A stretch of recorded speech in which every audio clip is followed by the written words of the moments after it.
మద్యం, ధూమపానం వంటి వ్యసనాల నుండి బయటపడాలని నిజంగా సంకల్పించిన వారికి దైవభక్తి ఒక శక్తివంతమైన మార్గమని మన పూర్వీకులు చెప్పారు.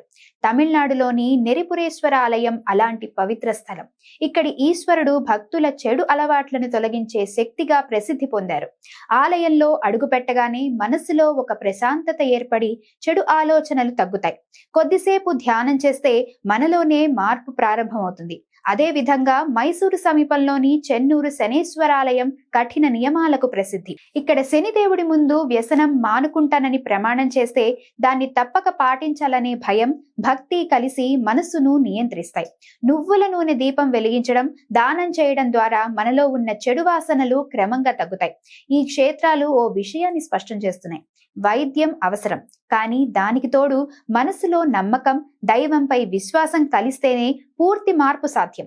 నిజమైన సంకల్పంతో ప్రార్థిస్తే ఏ వ్యసనమైనా విడిచి కొత్త జీవితాన్ని ప్రారంభించడం సులభమవుతుంది.